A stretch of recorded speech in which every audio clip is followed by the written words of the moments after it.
Hello meet mister Mithun. அது நான் தான். மிதுன்ஸ் பாட்காஸ்ட் சேனலுக்கு உங்களை வரவேற்கிறேன். அது என்ன மீட் மிஸ்டர் மிதுன் பெரிய இங்கிலீஷ் புழுவார் இவர் அப்படின்னு நீங்கள் ஃபீல் பண்ண வேண்டாம். அப்படின்னு நான் ஒரு சேனல் வச்சுருக்கேன் சும்மா, அதனால் அதை ரெஃபரன்ஸ் எடுத்து அப்படியே ஒரு ஃப்ளோவில் சொல்கிறது தான் இந்த பாட்காஸ்ட்டில். இன்றைக்கி நான் என்ன உங்ககிட்ட ஷேர் பண்ண போகிறேன் அப்படின்னா, நான் இப்போ ஊருக்கு போயிருந்தேன்ல பொங்கலுக்கு, அப்போ ஜல்லிக்கட்டுக்கு போயிருந்தோம் நானும் என் ஃப்ரெண்ட்ஸ்லாம். அங்கே நடந்த சிலையில் பல ஹியூமரஸான சம்பவங்கள் இருக்குது.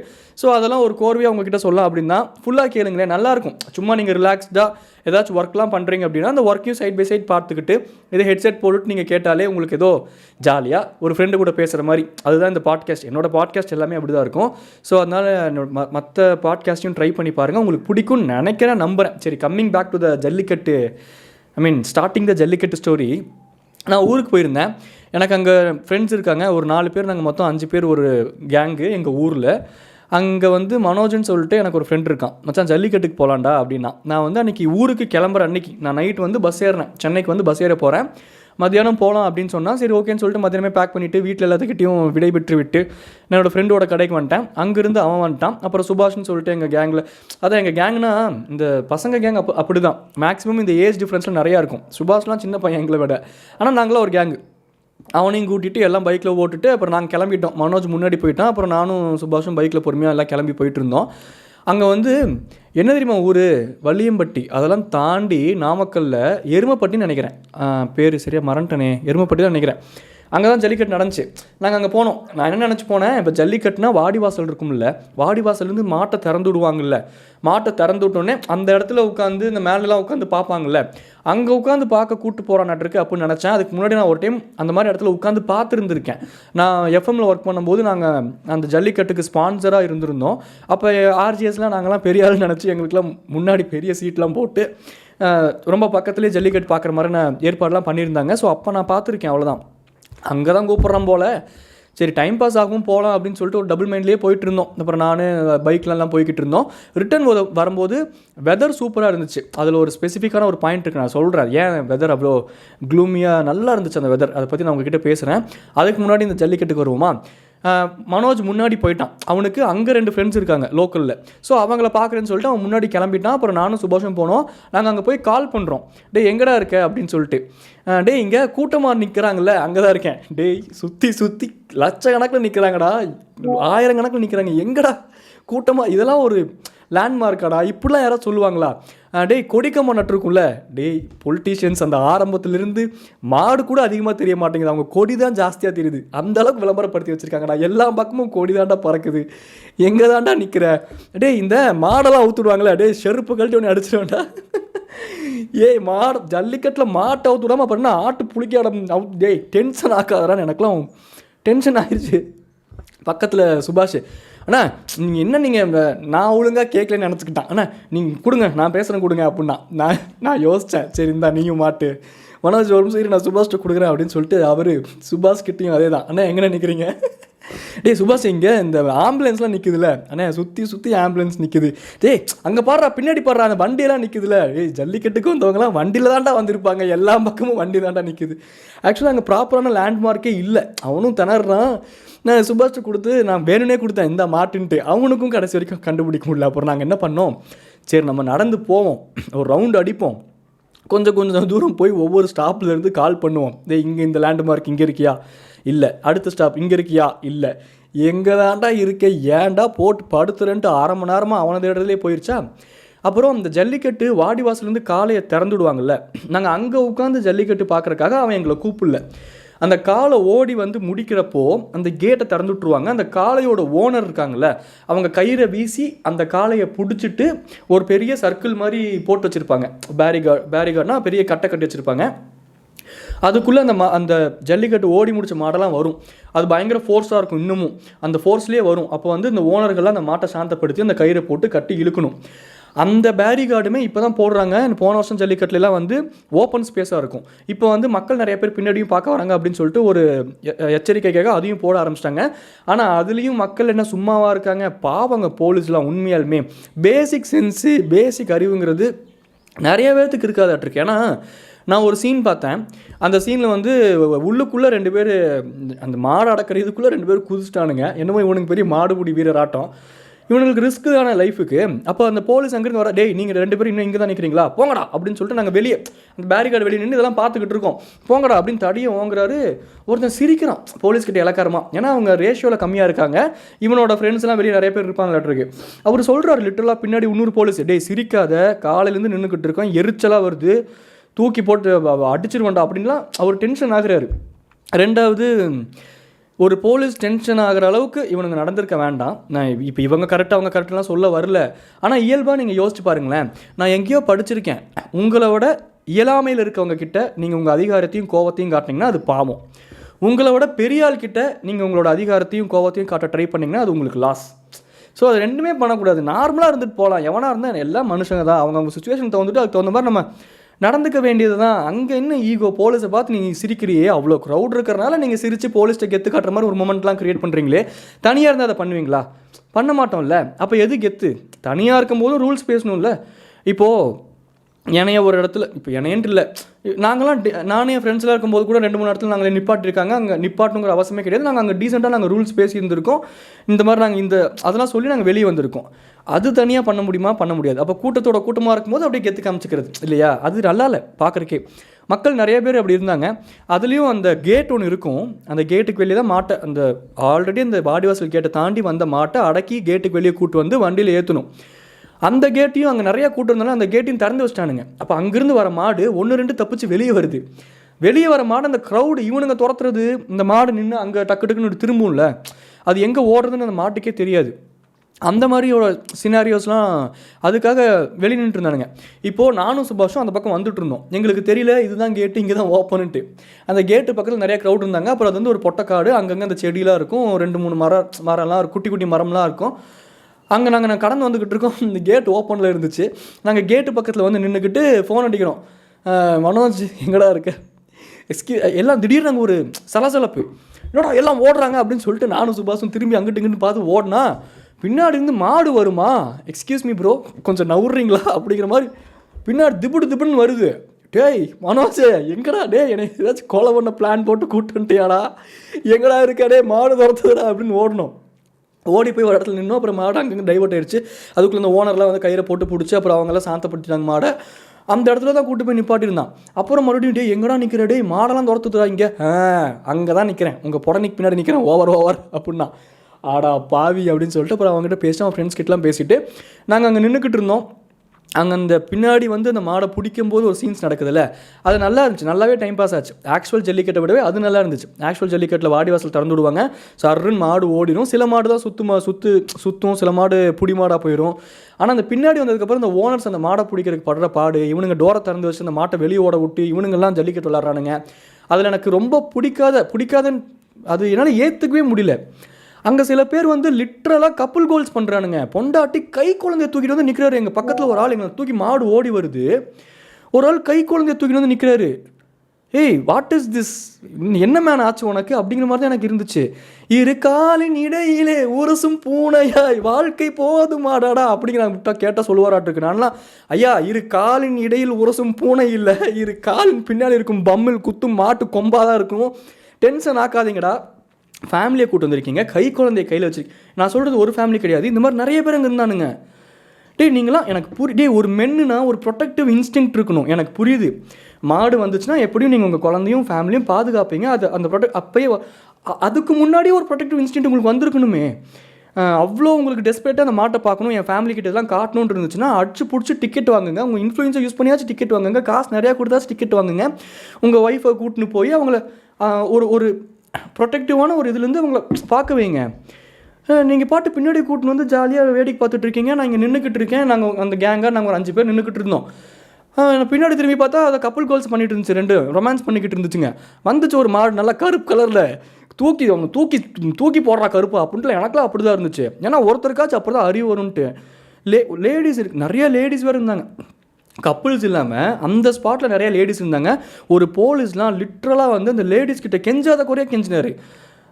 அங்கே ஒரு நண்பர் நின்றுக்கிட்டு இருந்தார். அந்த லேடிஸ்க்கு அவங்களை கூப்பிட்டு சொல்கிறாரு, டேய் உங்களுக்கு புரியுதா இல்லையாடா, டே இந்த இடத்துலலாம் ரிஸ்க்கான இடம்டா, லேடிஸ் இருக்காங்க, அவனால் ஓட முடியாது, தடுக்கி கீழே விழுந்துட்டாங்க அப்படின்னா என்னடா பண்ணுவீங்க, எங்கள் தலையில் தான்டா உருளும், கூட்டுன்னு அப்படிங்கிறாரு. அவர் சொல்கிறதுல ஒரு அர்த்தம் இருக்குல்ல, அதில் ரிஸ்க் ஃபேக்டர் ஜாஸ்தி இல்லை. இப்போது நான் இப்போ யோசிக்கிற மாதிரி தான் இப்போ எங்கள் வீட்டில் என்ன யோசிச்சிருப்பாங்க, நீ என்னத்துக்கு அங்கே போய் நின்று அப்படின்ட்டு. எனக்கு அது புரியுது. பட் எனக்கு நல்லா தெரியும் 100%ல் ஒரு 70-80% எனக்கு தெரியும் என்னால் எஸ்கேப் ஆக முடியும், என்னால் ஓட முடியும், ப்ரெசன்ஸ் ஆஃப் மைண்டை யூஸ் பண்ணி நான் ஏதாச்சும் பண்ண முடியும். அடுத்து ஹியூமரஸான சம்பவம் கேளுங்க. நான் மனோஜோட ஃப்ரெண்ட் அங்கே 2 பேர் இருந்தாங்கன்னு சொன்னோம்ல, அதில் ஒரு ப்ரோவும் அந்த பக்கம் ஒரு பொலிரோ இருந்துச்சு. அந்த பொலிரோ பின்னாடி போய் சூச்சு போகிறதுக்காக நாங்கள் போனோம். ஓகேவா, அங்கே போய் நின்றுக்கிட்டு இருக்கோம். நின்று காத்தோடு குழலாட ஆட அப்படின்னு பொறுமையாக இனிஷியல்லாம் உறைஞ்சிக்கிட்டு இருந்தோம். அந்த அந்த மரத்தில் பொலிரோ இருந்துச்சு, லக்கிலி பொலிரோ இருந்துச்சு. திடீர்னு அங்கே ஒரு சலசலப்பு. அங்கிருந்து பார்த்தா ஒரு வெள்ளை கலர் மாடு, வெள்ளை கலராக ஒரு வெள்ளை கலர் மாடுங்க. திமிழுலாம் எம்மாம் பெருசி, அப்பா நேரில் பார்க்குறக்கெல்லாம் பக்கத்தில் பார்க்கும்போது தெரியுது அது எவ்வளோ பிரம்மாண்டமாக எவ்வளோ அழகாக இருக்குன்னு அந்த கிரியேச்சர். அது வேறு. ஆனால் அந்த இடத்துல கொஞ்சம் ஆபத்தாக மாறிடுச்சு. ஏன்னா லிட்டரலாக அந்த பொலிரோ இப்போது என்னோடய கேங் அங்கே நிற்கிறானுங்க, ஒரு 4 பேர் அங்கே நிற்கிறானுங்க, 2 பேர் இங்கே வந்து சூச்சு போயிருந்தோம். 4 பேர் 3 பேர் மொத்தம் எத்தனை பேர் இருந்தோம்? 6 பேர் இருந்தோம். 4 பேர் அங்கே நிற்கிறானுங்க. நாங்கள் இங்கே லிட்டரலாக எல்லாம் சலசலப்பாக வருது.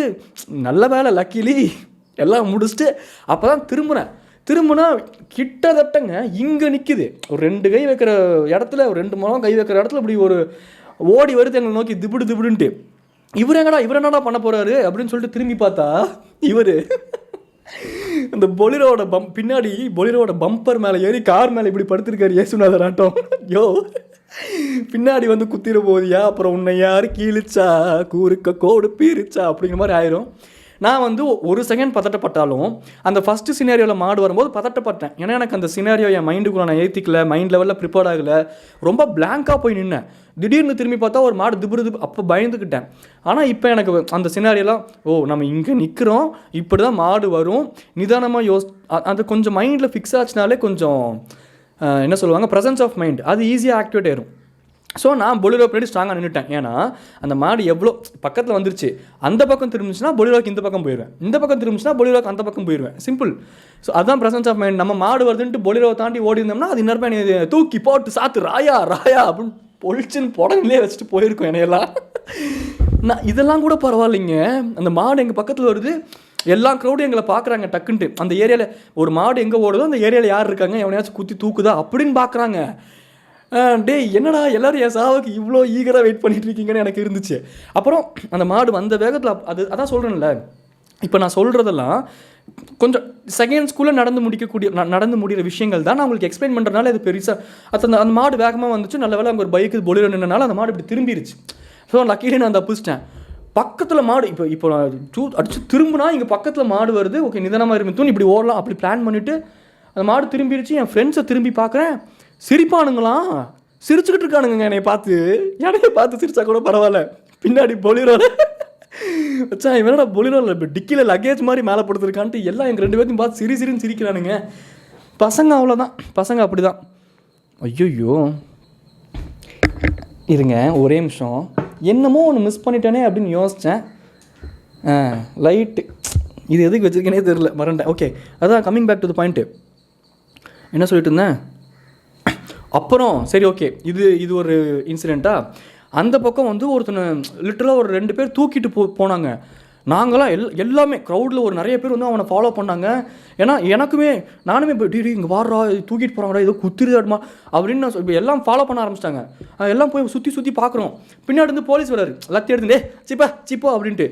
எனக்கா ஒரு செகண்ட் என்னடா ஒரு உயிரை இவ்வளோ துச்சமாக ஹேண்டில் பண்ணுறாங்க, டக்குன்னு அந்த ஆளை தூக்கி ஓடுங்கடா, இல்லை ஏதோ ஆம்புலன்ஸில் தூக்கி போடுங்கடா அப்படிங்கிற மாதிரி இருந்துச்சு. அப்புறம் போலீஸ் வந்து அங்கே சொல்கிறாரு க்ரௌடுக்கிட்ட, டேய் அவன் சரக்கடிச்சிட்டு மட்டையாக இருக்கான்டா, மாடெல்லாம் குத்தலை, போங்கடா போய் தொலைங்கடா. என்ன ப்ரோ கட்டிங் போட்டீங்க அப்படின்ட்டு ஒரே ஃபன் அந்த இடத்துலலாம். 4வது இன்சிடெண்ட்டு. அதுக்கப்புறம் ஒரு பெரிய சம்பவம் நடந்துச்சு. நீங்கள் சொன்னால் கூட நம்ப மாட்டீங்க, இது காமிச்சா தெரியுமான்னு தெரில, இது காட்டுறதும் கொஞ்சம் ஆக்வர்டாக இருக்கும். இந்த இடத்துல ஒரு கன்னி போயிருக்கு தெரியுதா, காயம் இந்த இடத்துல தெரியுதா? ஏன்னா நானும் ஒரு மாடு பிடிச்சேன் வெளியே வந்த இடத்துல, தெரியுதா இந்த இடத்துல அடி, சரியான அடி பொழிச்சுன்னு என்னை மாடு இழுத்து தரன்னு போச்சு. அதெல்லாம் கடைசியில் சொல்கிறேன். நான் முடிஞ்ச அந்த வீடியோ கிளிப் இல்லை, அந்த போன இடத்துல சும்மா 2-3 வீடியோ கிளிப் ரேண்டமாக எடுத்துகிட்டு போகல, அதை வேணால் அப்லோட் பண்ணுறேன். சரி, அதுக்கு முன்னாடி என்ன கூறிக்கொண்டிருந்தேன், அப்பப்போ இப்படி தாங்க பிளாங்க் ஆயிரும். நல்லா தான் பேசிக்கிட்டு இருப்பேன், திடீர்னு பிளாங்க் ஆயிரும். ஆனால் எப்படி என் மைண்டுக்கு வந்துடும், கவலைப்படாதீங்க. அங்கே அந்த குவார்டர் அடிச்சு அந்த இது முடிச்சிட்டேன்னா, அப்புறம் நான் மறுபடியும் மனோஜ், சுபாஷ், அவங்க ஃப்ரெண்ட்ஸு எல்லாம் நின்றுக்கிட்டு இருந்தோம். ஒரு மாடு ஒன்று ஓடிச்சு. மனோஜ் என்ன சொன்னால், மச்சான் நம்ம வந்து நெக்ஸ்ட் லெவல் ஆஃப் டிஃபிகல்ட்டிக்கு போகலாம், மாடு பிடிக்க போகலாம் அப்படின்னா. நான் அப்போயே யோசிச்சிருக்கணும். ஏன்னா எல்லா கேங்லேயும் ஒருத்தர் இருப்பான், எல்லாத்துக்கும் கீ கொடுத்துட்டு அவன் சைலண்ட்டாக இருந்துருவான்ல. எங்கள் கேங்கில் தலைவன் அந்த மாதிரி தான். அந்த நாய் சொல்லும் போது நான் யோசிச்சுருந்துருக்கணும். ஆனால் அப்புறம் அவனும் ஓடினான், அவன் பின்னாடியே நானும் ஓடினேன். நாங்கள் வந்து ஒரு மாடு ஓடிச்சு, அதுக்கு பின்னாடி 2 பேர் ஓடணும். அவன் கயிறை பிடிச்சான், அவனுக்கு பின்னாடி நான் கயிறை பிடிச்சேன். எனக்கு பின்னாடி அந்த லோக்கல் அந்த மாடோட ஓனர்லாம் வந்தாங்க. அவங்க அதில் ஒருத்த மாடை போய் சுற்றுனா, அந்த மாடை நாங்கள் லிட்டரலாக பிடிச்சோம். அது ஓகே, அங்கே தப்பிச்சிட்டோம்.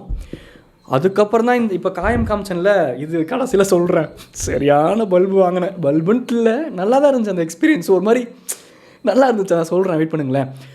அது கூட ஓகேங்க. அப்புறம் அங்கங்கே நின்றுட்டு இருந்தோம், கொஞ்சம் போர் அடிக்க ஆரம்பிச்சிருச்சு. நிறையா சினாரியோஸ் பார்த்தோம் அப்படி இப்படின்னு சொல்லிட்டு. இதுதான் மெயின், இதுதான் உங்ககிட்ட சொல்லணும்னு நினச்சி. இதுதான் ஒரு மாடு வந்து அந்த டோரை விட்டு முட்டிட்டு வெளியே வந்துருச்சு, சரியா? அங்கே ஒரு அம்மா, என்னால் இது பயங்கர கோவம் வருது இப்போ இந்த செகண்டு கூட. நான்லாம் அந்த மாடு போட்டும் வரேன் இரு அப்படின்னு அந்த அம்மா தேடி தேடி பார்த்தா அது காணாமல் போயிடுச்சு. லிட்டராக நான் போய் திட்டிட்டு வந்திருப்பேன். கொஞ்சமாச்சும் உனக்குலாம் அறிவு இருக்குதா? கையில் கை குழந்தைங்க, இந்த பக்கம் ஒரு கையில் ஒரு பையனை பிடிச்சிருக்குது. அந்த பையன் ஒரு 3வது 4வது படிச்சுக்கிட்டு இருப்பான். அந்த மாடு அந்த டோரை முட்டிட்டு வெளியே வந்துருச்சு. இந்த அம்மா நிற்குது வேகமாக. அங்கேருந்து வந்த மாடு, என் ஃப்ரெண்டு சொன்னான் ஒரு செகண்ட், நான்லாம் அந்த பையனை நோக்கி வருது. அந்த குட்டி பையன் 2வது 3வது சொன்னேன்ல, அந்த அம்மா அந்த பக்கம் கை குழந்தை வச்சு நின்றுக்கிட்டு இருக்கு, அந்த குட்டி பையன் இங்கே நின்றுக்கிட்டு இருக்கான். அந்த குட்டி பையனை நோக்கி வேகமாக அந்த மாடு ஓடி வருது.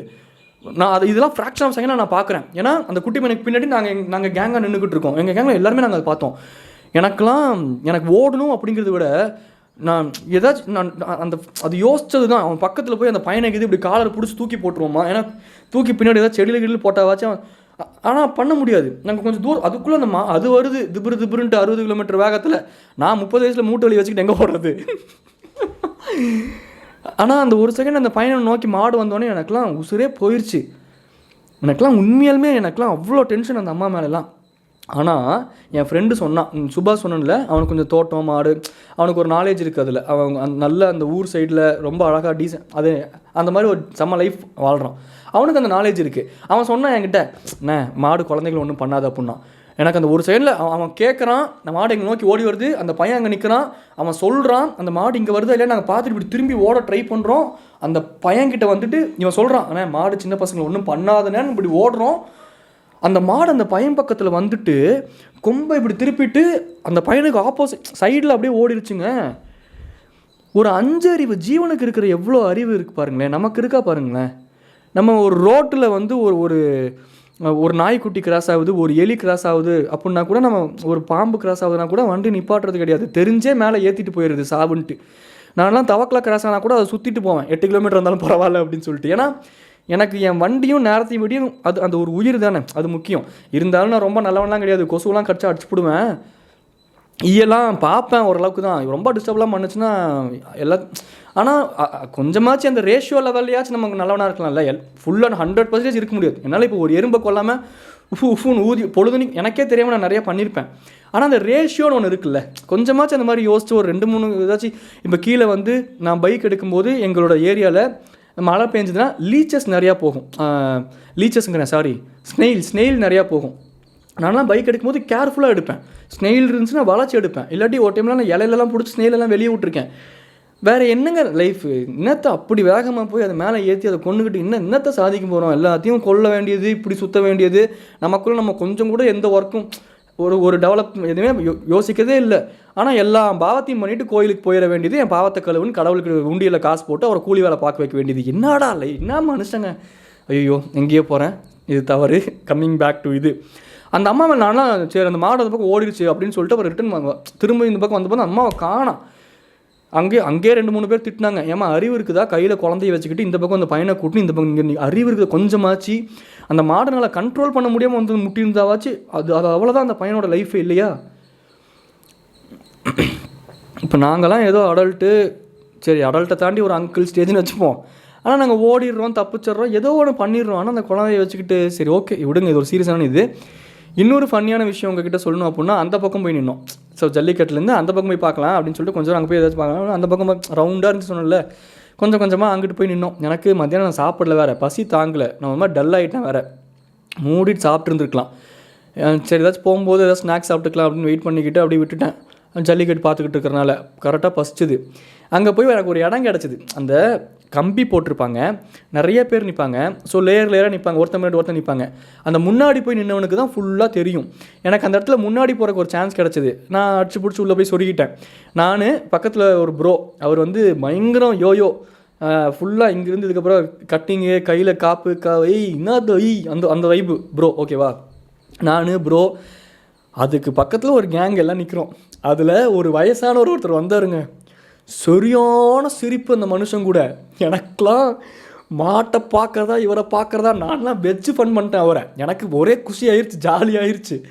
அவர் அந்த மாடெல்லாம் பிடிக்குதா, ஒவ்வொரு மாடுக்கும் கவுண்டர் கொடுக்குறாரு. மாடு ஓடுது பாரு அப்படின்னு சொல்லி, இவன் ஓடுறான், இங்கே போய் கயிறு அப்படிங்கிறாரு.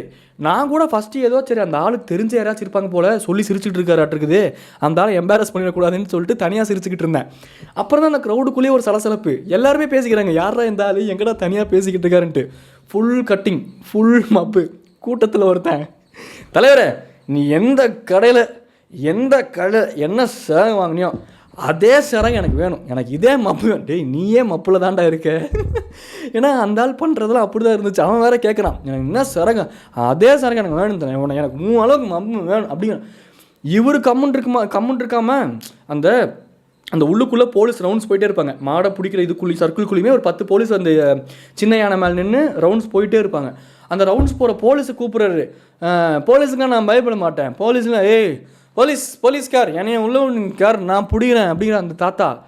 எங்களுக்கெல்லாம் தாத்தா கம்முட்டுருங்க தாத்தா, போலீஸ் லத்தியை எடுத்து சொருனாலே உங்களால் தாங்க முடியாது, இதில் மாடு கொம்பெல்லாம் வச்சு முட்டுச்சுதான் சுத்தமாக முடியாது, கம்முனியா இறையா அப்படின்ட்டு. அப்புறம் நான் என்னமோ ஒன்று சொன்னனே, ஐயோ எல்லாரும் குபீர்னு சிரிச்சோமே. எல்லாமே அவர் வச்சு எல்லாம் சிரிச்சுக்கிட்டு இருக்கோம். அவர் ஃபன் பண்ணுறாரு, எல்லாத்துக்கும் சிரிக்கிறாரு. போலீஸ்காரை கூப்பிட்டு உங்களுக்கு நான் ஏன் பயப்படணும், என் பையன் மிலிட்ரியில் இருக்கான். நான் அண்ணே மிலிட்ரி கட்டிங் போட்டிங்கன்னா சொல்கிறேன், மிலிட்ரி சரக்கு அடிச்சிருக்கேன்னு சொல்லுங்கள். பையன் மிலிட்ரியில் இருக்கான்னா போலீஸ்கிட்ட வாங்கி லத்தி எடுத்து சொருகிடுவானுங்க, சொருகக்கூடாத இடத்துல, வேண்டாம்ண்ணே. எல்லாம் இப்படி தான் பேசி சிரிச்சுக்கிட்டு இருக்கோம். எல்லாருமே சிரிக்கிறாங்க, அது ஒரு வைப்பு மாதிரி ஆயிடுச்சு. அப்புறம் கடைசியில் அவர் வந்து அப்படியே குஷி ஆகிட்டார். அவருக்கு வந்து அந்த அட்டென்ஷன் கிடச்ச உடனே, மாடு பிடிச்சிட்டு எங்கள் மாடு அங்கே பாரு அவனை மேலே ஏறுக்கிற பாரு, மேலே ஏற்க பைந்தாங்கோலி பையன் அப்படிங்கிறாரு. பைந்தாங்கோலி பையனா, உள்ளே போனாலும் தெரியும் உனக்கு அப்படின்னா. நான் உள்ளே போனேன், நான்லாம் 1960 மாடு மீன் அப்படிங்கிறாரு. தமிழில் பேசு, காலக்கேர்கள் பாசை எனக்கு புரியாது.